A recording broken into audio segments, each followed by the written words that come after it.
begin with, I must say that the angels are not winged creatures and nice faces. There are certain pattern of proportions, intellectual pattern of proportions, being self-conscious, as we are intellect and our mind is self-conscious.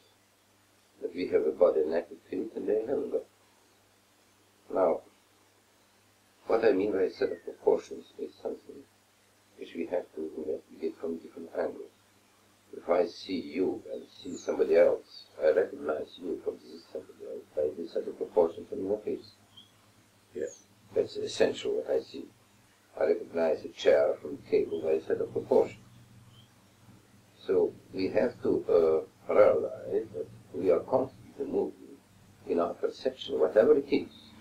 Whatever sense we use is a set of proportions as such. And this set of proportions is perceptible. And if we connect this set of proportions together, then we have a picture of a man or of an object or of a sensation. So the set of proportions as such reigns throughout our perceptive life. Now angels are something of a set of proportions in this sense, without being incarnate, without having body. But if you take, for instance, a mental formation, a personality as such, the personality is a set of proportions as well. And actually, in theology, we know that the virtue of prudence is the very phenomenon which brings the set of proportions to balance. Prudence, Yes, sense of prudence. It's the balancing factor in the character of a person, which tells you not too much and not enough. yes. And not less enough, just at the right proportion. Now, this is the habit, a good habit, which we usually call the virtue, but the virtue has a sort of unpleasant association. So I usually call it a good habit, Yes. which has a certain mental set of proportion. Now, once we have established what we have in mind when we say about the set of proportions, we have to establish further that the set of proportions is also reflected in our field. Because the field is the result of your physical, emotional, and mental life. It's a function. And about the field, I understand you want me to build later on, so I won't expand now. But the field is a certain set of proportions, and according to the way you think and you imagine things, you send respective impulses throughout your body by your emotional, even minute stress. And that produces changes in your field, which is that again is a set of proportions and reflects your moods. Now, once you conceive the field as something which is outside your body as a set of proportions, and which is actually related to electromagnetic phenomena as well as mechanical phenomena and sound, then you realize that when I talk about an angel as a set of proportions being aware of himself, I'm talking about this. Yes. More, if you will realize later on from this theory of field, that your thinking is going in the field and not in your mind, in your brain. The brain is only transformer. Yes. Then transformer from the immaterial set of proportions to material set, Yes. or exteriorization into the material field. Then you realize what an angel is. You can call it set of proportions in the field, which is actually not a secondary field. And well, the secondary field boils down to electromagnetic and sound phenomena, but it's a primary field, which we have too, that we call soul. But if you want to expand about this conception of soul, you go to that, not to, then you realize that just an angel is a primary field, without manifestation in the material body.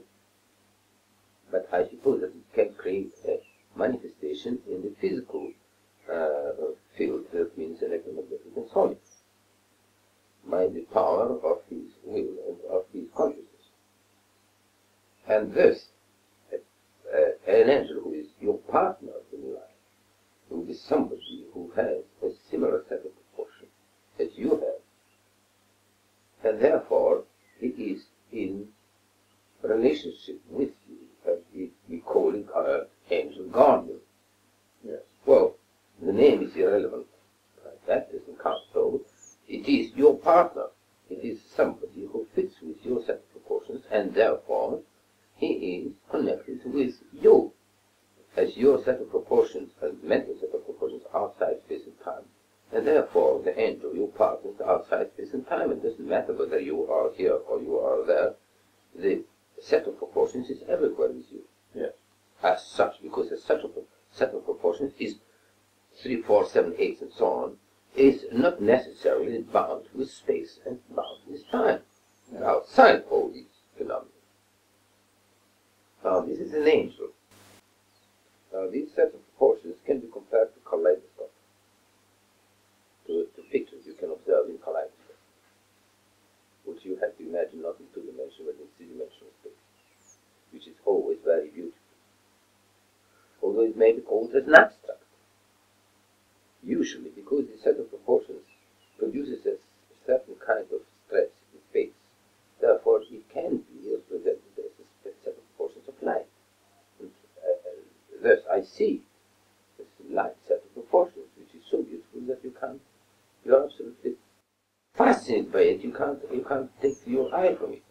And you can't really describe it. It's impossible to describe an abstract. How can I abstract? Yes. It's a personality by itself. Yes. And mind you, according to theologians, every angel is a species for itself.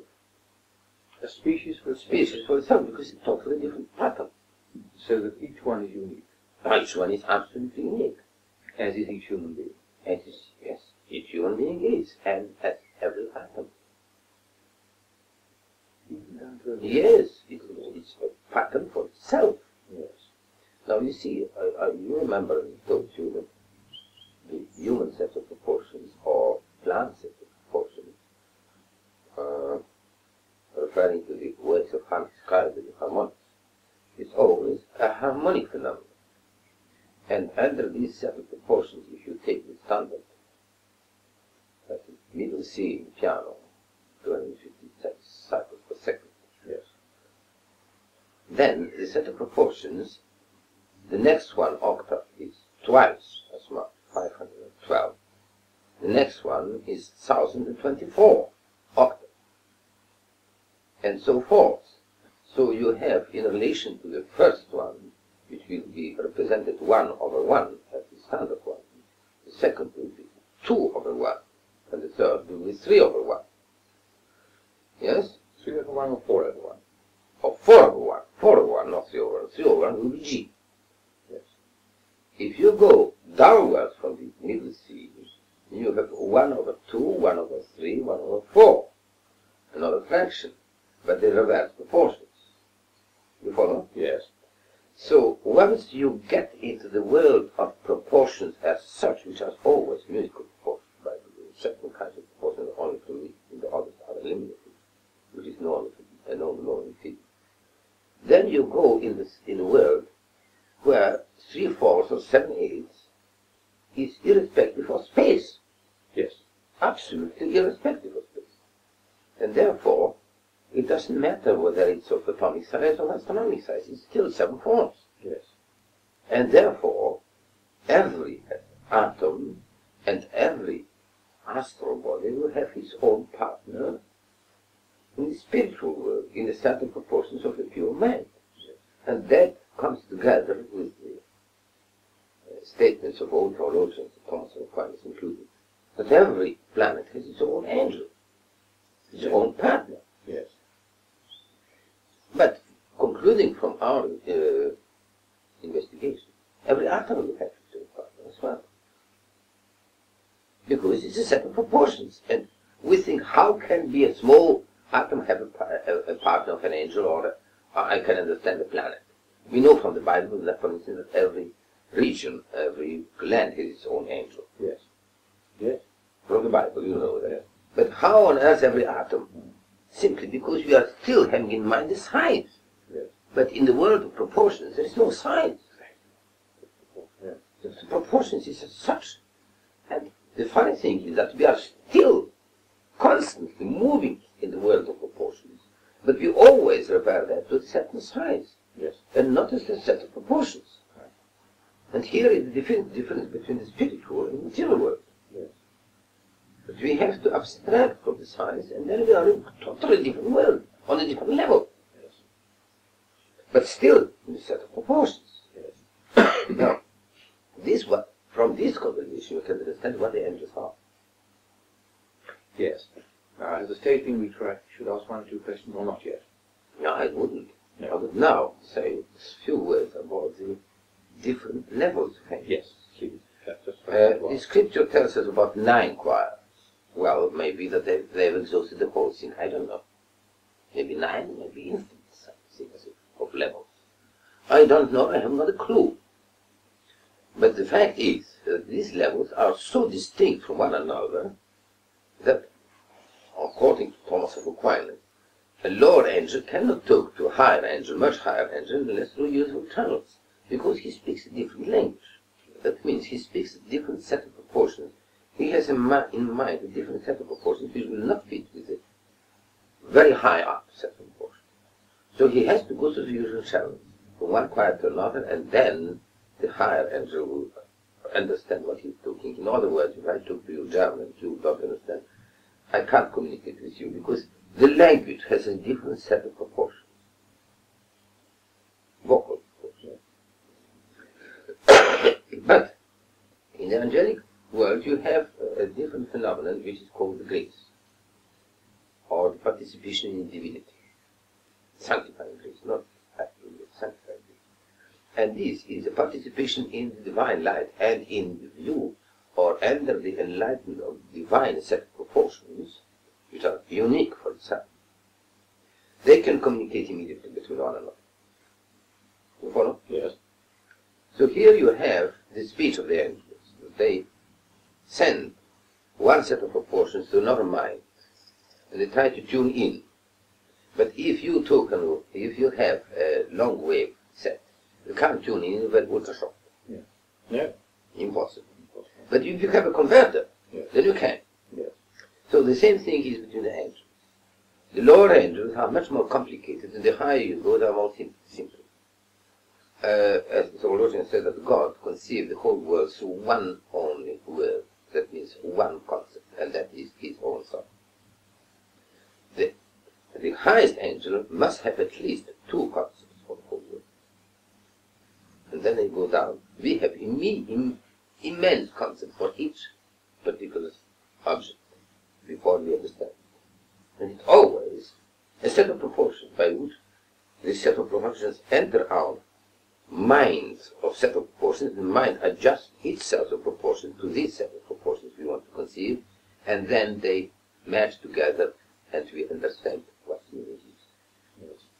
So we have to understand that the angels are a set of proportions harmonically harmonious, but of a different kind. And here you have the explanation of the choir. The third thing which is essential for angels, that they are serving spirits, as St. Paul puts in his letter to the Hebrews. What does it mean? That the essence is to serve and not to be served.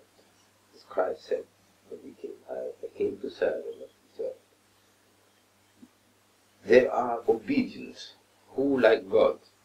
Another expression of the Bible, St. Michael said, or Our Lady said, I deserve thee,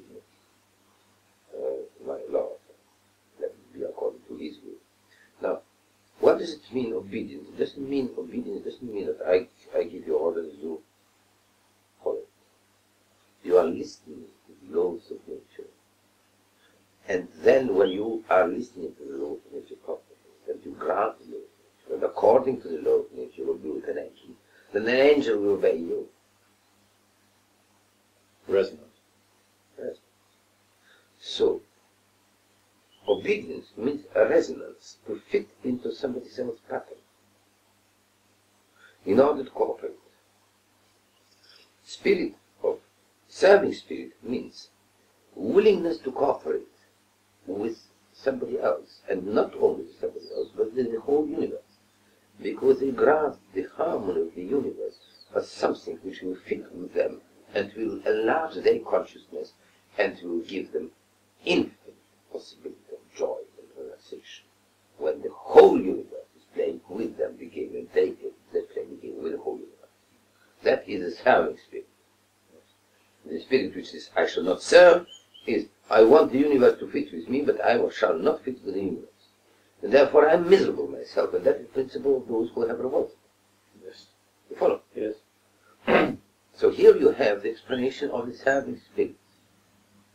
They want to cooperate and they are willing to do anything they can in order to play the game with the partner they are connected with. The lower angelic choir is the guardians, that means those who are specifically related to a certain object. And then the next one is the archangel, the next one are principalities, and so on, go up to the seraphim, which are glowing spirits of love in front of God, such. So here, once you grasp that they are spirits, serving spirits, they will, although they will not interfere with your pattern, they let you play your music of harmony.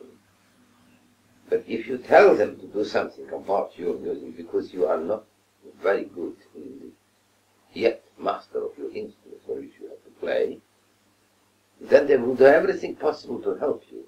And in the matter of fact, they will always obey. But you can't give them a better pleasure than to tell them what you want from them, because then they will manage your instrument, they will teach you to master your own instrument, so that they can enjoy the harmony coming from you. Yes. You follow? Yes. And play the game with you. Yes. And that is in their own business, to do whatever they can with you, but they respect your individuality, and they will not interfere unless you tell them what you want to do. Now, as every angel has its own specific set of patterns, every angel has a different function.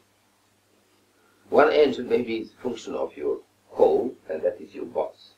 But there are angels of each of your atoms and each of your organs which coalesce in the whole, and therefore you have millions and millions of angels to your service of the body.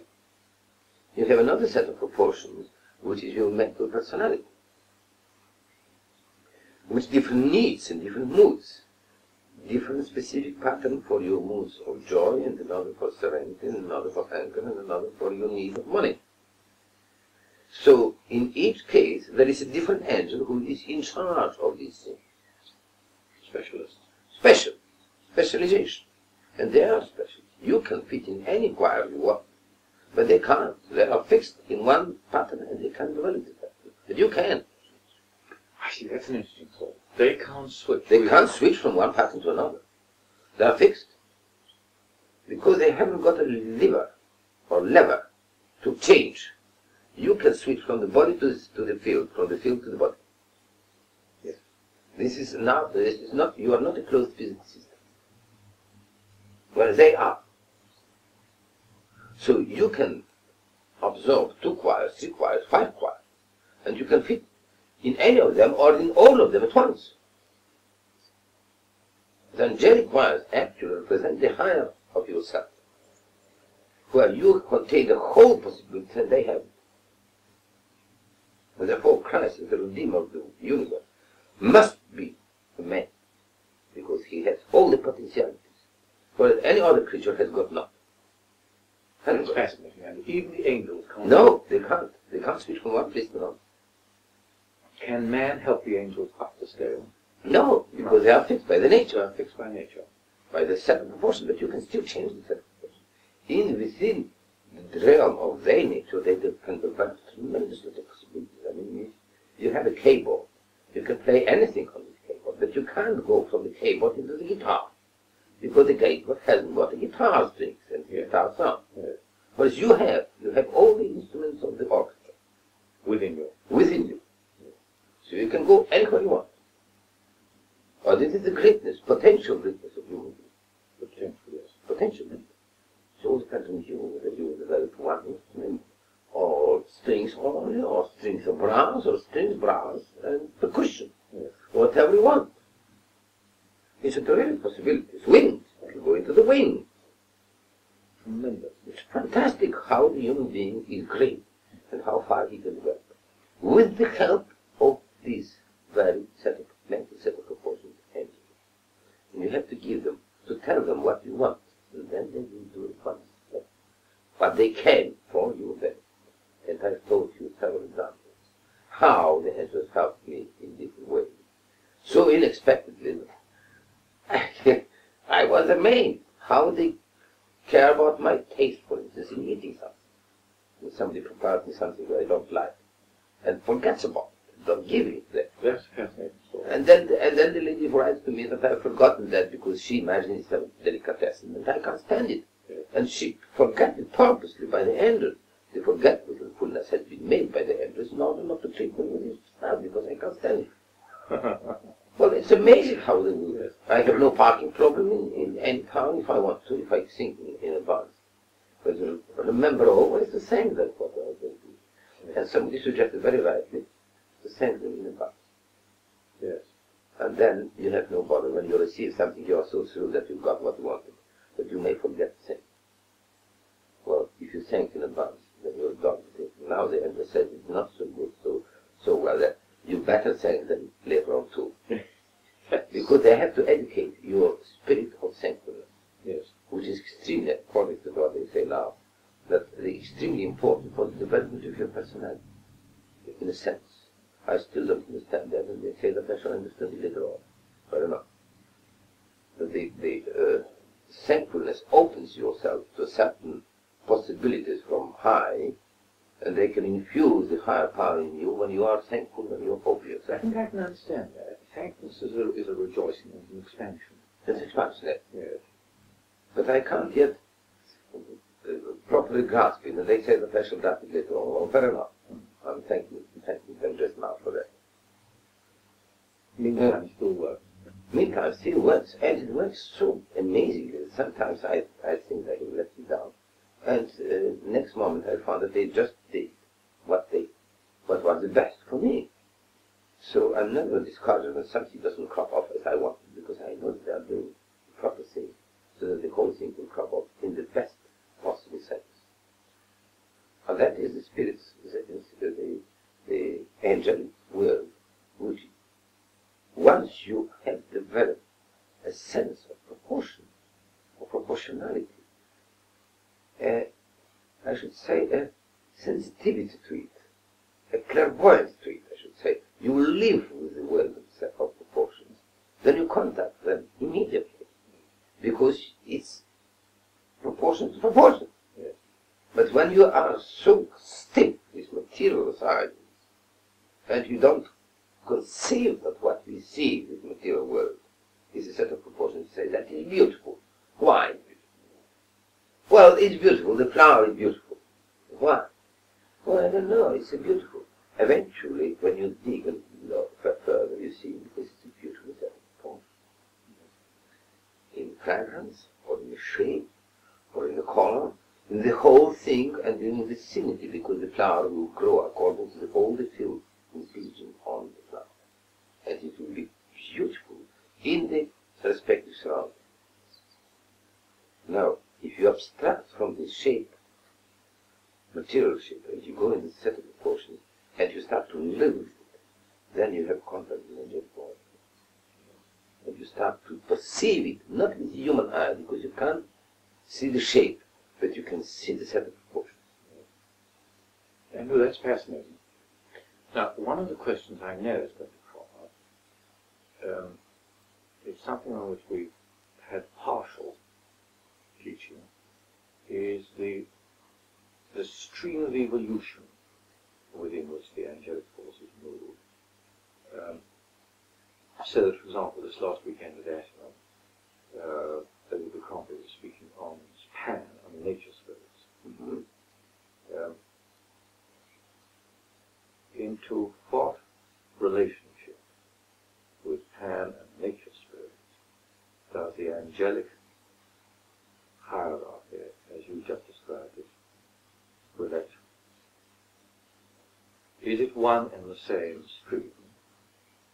Are Pan and his nature spirits all part of the same set of proportions? Is there no split? It's all just one angelic stream? I think that there is only one set of proportions evolution throughout the universe, throughout the creation. Throughout creation. And as you have solid, liquid, gas, what's further? You must have a further development. And the normally scientists will say, well, I can't touch it, and therefore it doesn't exist, or I can't smell it. Well, it's absurd, because he can't touch a set of proportions, but he perceives that. He can't touch a set of proportions of musical tones, but he perceives, and what he actually enjoys in this sequel of set of proportions. But he doesn't think. He's just, the people, materialistic people are thoughtless. They can't perceive what actually they are digging and dealing with. Well, now, Andrew, another question, a subsidiary one to that. In your vision, can there be any interchange between angelic beings and human beings? Constant. So that an angel could become incarnate? Ah, here I don't know. We have instances about, for instance, in Tobias. Well, there is an old tale that Melchizedek was, for instance, an angel who came to Palestine and said all sorts of things. We don't know how many angels we perceive on the street, which may be an infant angel, which we think is man. They can perhaps assume a shape of a plant or an animal. I don't know. I haven't got a clue. Here I can't give you an answer because it's a totally different world. But I'm quite sure that they can, in a certain environment and for certain necessities, being serving spirit, to assume different shapes, human or not. And if necessary, appear. And if necessary, appear to the human eye. In other words, materialize, what does it mean? Condense the air in such a way that the reflection of light will be, and refraction will be done. And therefore, they condense the field, in other words. And therefore, you will perceive that through your eye. If you want this sense of touch, well, they will condense it further on, condense the energy. Because obviously, they are very powerful in disposing of the energy. Matter is nothing else than condensed energy. Or, say, a condensed lines of space in a certain set of proportions, a set of patterns. So I suppose that they can do mental work, as we do by thought forms.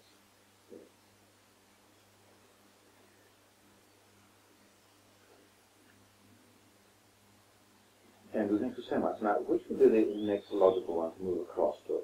Perhaps I shall speak a little bit yet about this spirit, the nature spirit. Yes, please. I've told you about a scientist here in this country who started to make an experiment with a revolving arm in life. I didn't think so. Well, it was a revolving arm about 2.5 yards long on a tripod, and it could revolve 360 degrees around. I beg your pardon, yes you did, but do please repeat that. And in the center was the missing segment. Yes, well, in the center was a radioactive material. Yes. And at the end was an electrode connected to the amplifier and the loudspeaker. Yes. Now, when he put in the container an element, then the discharge will be moving the arm around 160 degrees, 360 degrees around. Relative to the magnetic field, the discharge for a certain specific element will be always at a certain angle to the magnetic field of the Earth. Yes. And he established that there is a logical sequence from hydrogen to the higher elements up to uranium, and then started the lower light things, higher and higher to the human being. And each of these elements has its own angle of discharge. Yes. Well, discharge was most pronounced. But there has been about 90 degrees free left. And he asked me, what's there? Yes. I said, I don't know, but probably they are higher beings than we are. And they will discharge there, but we can't put anything in the container. Well, it will be interesting to watch whether then if you think about the higher being, for instance, pan, shall we have a discharge in a certain angle, or Lacan? Then you'll know that that relates to nature spirits, whatever they are. I mean, Lacan is only an appearance of a nature spirit of set proportions, which is of a different nature that it doesn't, our eye doesn't perceive simply because it doesn't reflect light. Or they have the secret of putting around themselves a shell which will not permit light to pass through. Or will bend the light around. And then the light will not reflect from them, and therefore we don't see them. I mean, it's quite easy to conceive an instrument which will be found by men, which will put a field around yourself so that the light will bend around the field. And therefore you will be invisible. It's obvious. That can be done. The problem only, what kind of material you have to use which will bend the light. But the phenomenon is known so by surveillance. So they measure a point and they establish where this point is, and next day the point is 3 yards left of light. Because the light, for some reason, is bent. And goes in a slightly different direction. The bending of light of the planets around the sun gravitational field is known by the very bending Einstein proved his theory, relativity. He calculated then the movement of Mercury and so on, much more accurate than any other calculation that made before. So it's possibly that the phenomenon of bending light is affected by the mind, because my theory is that the waves of the mind are gravitational waves. And if you can arrange a certain pattern of gravity, it will bend the light. And then you will become invisible. Because the light will not reach you, not reflect you. You are visible only because the light reaches you and reflects and comes back to me. Yes. But if the light will bend around you, you are invisible. Yes. Now that perhaps is the discovery or the knowledge these nature spirits have, although they are incarnate. I don't know. I've seen photographs, definitely, made by people of nature spirit. The most fascinating. Obviously, it's not a trick photography. It's just solid photography. Known children have done it in 1929. They got it lucky on the screen. Well, I'm not saying no, I'm not saying yes. I just keep an open mind. But that is nature spirit. They may be slightly different, higher development or lower development from us, which we don't know. But I don't think they are angelic beings. No, they're not. They're some sort of different creature, perhaps living on different levels. And therefore they are not allergic to the light unless they want to. Who knows? It's all unknown quantity. And you don't feel that they're keep an open mind to that. in resonance with the proportions of plant life in the way that what you call angels are in resonance with the... Yes, well, that obviously must be, there's no doubt that they are in resonance with the proportions of plants or stones or humans. But their nature is not so high, not so spiritual as the angels are. They may have, say for instance, they may be only electromagnetic in nature. For the angels are much higher than electromagnetic. You follow me? Yes, I think I do. A sort of bundle of electromagnetic waves. Yes. But then it should be perceived by instruments we have now in head. So, well, I suppose so. Well, probably it is a peculiar waveform of electromagnetic nature, and therefore because we haven't produced an instrument of such a waveform, we don't pick them up. Possible that one day, today the police uses not a very high frequency, but a band of waves of very high frequency, superimposed to one another and producing a waveform. Now, may be that suddenly out of the blue somebody will produce a waveform. You will find out that plenty of all sorts of things in the room and they don't perceive it. It's known of such phenomena cropping off here and there in laboratory, and they don't know what they're doing. Quite. Exception Davis. So that's my possible explanation of the nature, which are totally different worlds. But I keep an open mind. I don't say no, because if something is a bit so ages, independently, by different people in different countries, there must be something objective. Yes. So you have to keep an open mind. And I think a scientist who says no is a stupid man, simply, and I know what I'm doing. Stupid. Absolutely stupid.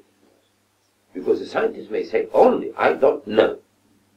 Well, that's the right scientific attitude.